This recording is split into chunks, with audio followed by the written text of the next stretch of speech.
Good morning class बच्चों। ये grammar का आपका फर्स्ट चैप्टर है पार्ट्स ऑफ सेंटेंस, यानी सेंटेंस के भाग, वाक्य के भाग कितने होते हैं।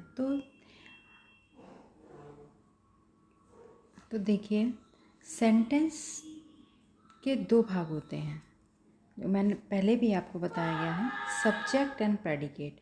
जब सब्जेक्ट क्या होता है, जब हम किसी व्यक्ति या वस्तु का नाम लेते हैं तो उसे सब्जेक्ट कहते हैं।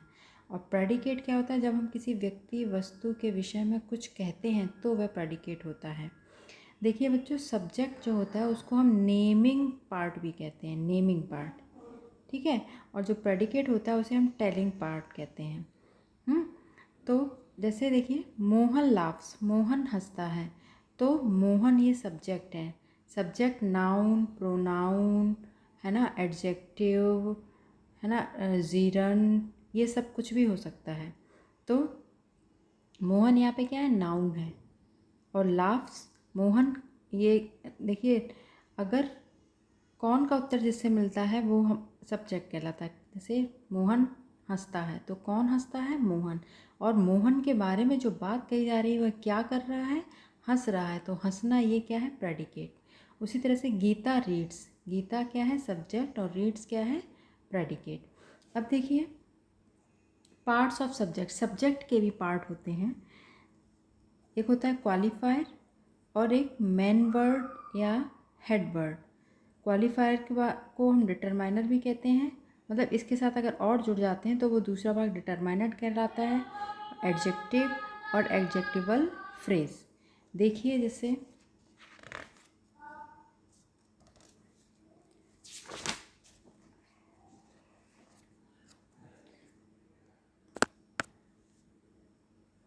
देखिए, ये टेबल नंबर 3 दिया हुआ है। अ बॉय रन्स, एक लड़का दौड़ता है। तो देखिए, कौन दौड़ रहा है, अ बॉय, ये दोनों ही सब्जेक्ट कहलाएंगे, अ और बॉय। लेकिन इसमें अ क्या है, क्वालिफायर है, बॉय हेडवर्ड है। उसी तरह से दैट मैन लाफ्स, वह आदमी हंसता है, तो कौन हंसता है, वह आदमी, इसीलिए दैट मैन ये पूरा आपका सब्जेक्ट है।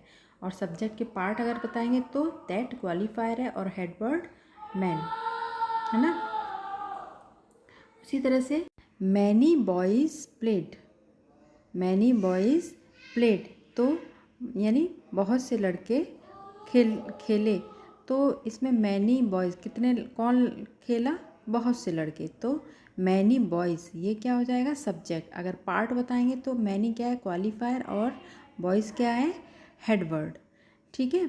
इस तरह से ये इसके भाग होते हैं। उसी तरह से देखिए, जब और अगर शब्द जुड़ जाते हैं सब्जेक्ट में, जैसे अ ब्लाइंड मैन वॉक्स, एक अंधा आदमी चलता है, तो अ डिटरमाइनर हो जाएगा, ब्लाइंड क्वालिफाई, क्योंकि उसको विशेषता बतला रहा है, कैसा है वो, ब्लाइंड है, इसीलिए इसको क्वालिटी बता रहा है, इसीलिए क्वालिफायर है ब्लाइंड। और हेडवर्ड क्या है, मेन। जो नाउन होते हैं उसको हम हेडवर्ड बोलते हैं, क्या बोलते हैं, हेडवर्ड, ठीक है। देखिए, हर एक में देखिए, ये नाउन्स हैं आपके। नाउन क्या होता है, किसी व्यक्ति, वस्तु, स्थान या किसी भी एनिमल या फिर प्राणी के नाम को क्या नाउन कहते हैं, प्राणी को नाउन कहते हैं। तो देखिए, मैन, गर्ल, लेडी, बेबीज़, ये जो नाउन है ये सारे हेडवर्ड आते हैं। और उसकी जो विशेषता बतला रहा है वो क्वालिफायर, और जो डिटरमाइन कर रहा है वो डिटरमाइनर। जैसे अ ब्लाइंड मैन में a determiner, blind qualifier, man headword. उसी तरह से द ब्यूटीफुल गर्ल डांस्ड, तो द डिटरमाइनर, ब्यूटीफुल क्वालिफायर, और गर्ल हेडवर्ड। उसी आगे देखिए, द ओल्ड लेडी, तो the determiner, old qualifier, lady headword. These pretty babies, तो दीज डिटरमाइनर, प्रेटी क्वालिफायर, और हेडवर्ड बेबीज, ठीक। तो नाउन सब्जेक्ट की जगह हेडवर्ड के रूप में नाउन, प्रोनाउन, एडजेक्टिव, जीरंड और इन्फिनेटिव तथा इन शब्दों का समूह भी प्रयोग किया जा सकता है, ठीक है। देखिए, अगली टेबल में देखिए आप, टेबल नंबर 5 में डिटरमाइनर भी है, इसमें क्वालिफायर है, हेडवर्ब है, और एडजेक्टिवल फ्रेज भी है। जैसे देखिए, the old lady in the room, बूढ़ी औरत जो कमरे में है, इज़ वाइज बुद्धिमान है। ठीक है, यानी कमरे में जो बूढ़ी औरत है वो बुद्धिमान है। तो क्या हो गया, द डिटरमाइनर ओल्ड क्वालिफायर हो गया, हेडवर्ड लेडी हो गया, एडजेक्टिवल फ्रेज, फ्रेज मीन्स मतलब वाक्य होता है, उसके बारे में अगर कुछ मतलब एक से ज़्यादा जब शब्द होते हैं तो वो फ्रेज कहलाते हैं।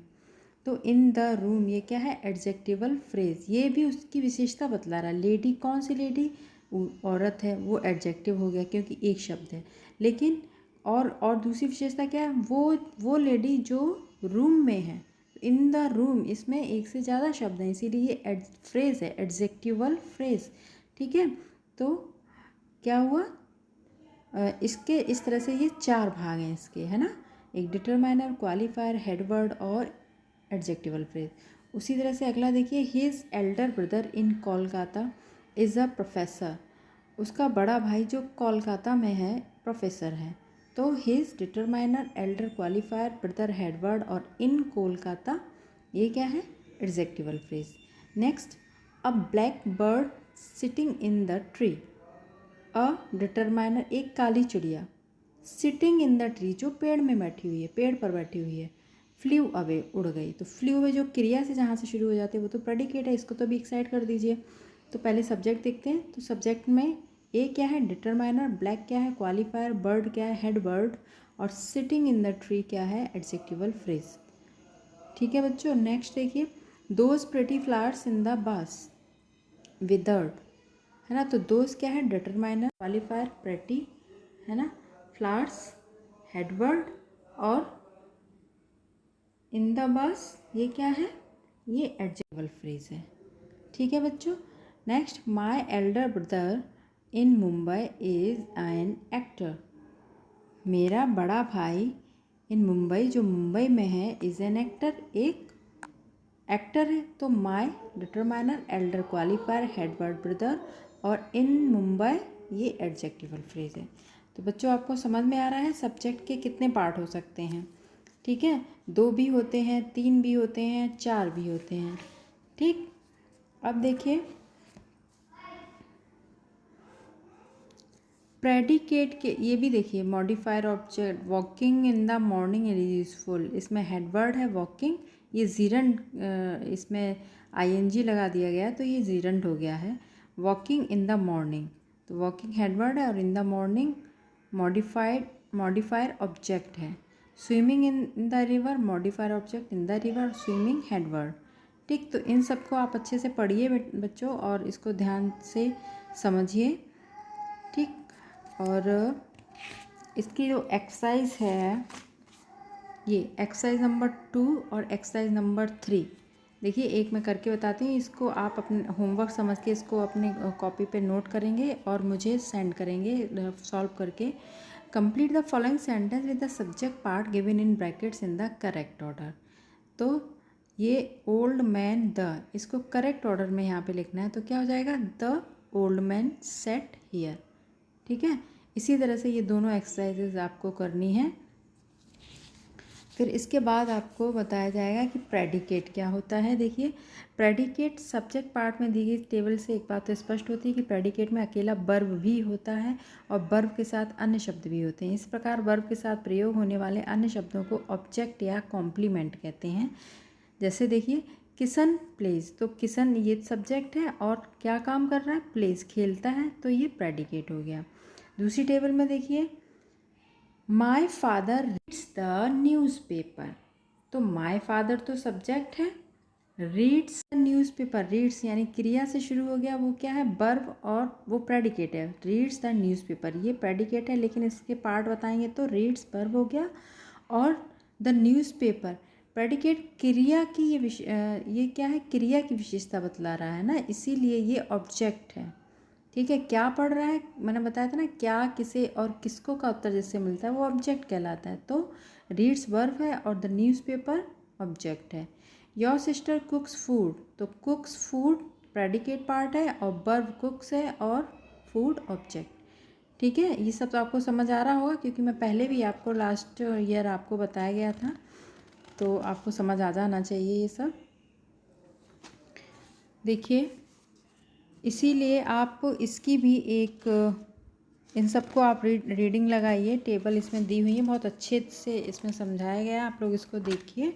और इसकी exercise number 6, pick out the predicate in the following sentence and break the predicate into a different part. यानी इसमें क्या है, आपको एक तो सब्जेक्ट प्रेडिकेट पार्ट बताना, जैसे ही रीड्स अ मैगजीन, तो ही तो सब्जेक्ट है, आपको इसमें क्या बताना है, प्रेडिकेट। तो रीड्स अ मैगजीन ये प्रेडिकेट है। उसके बाद आपको डिफाइन करना है ना, इसको हाईलाइट करना है कि रीड्स क्या है, वर्ब, और अ मैगजीन क्या है, ऑब्जेक्ट।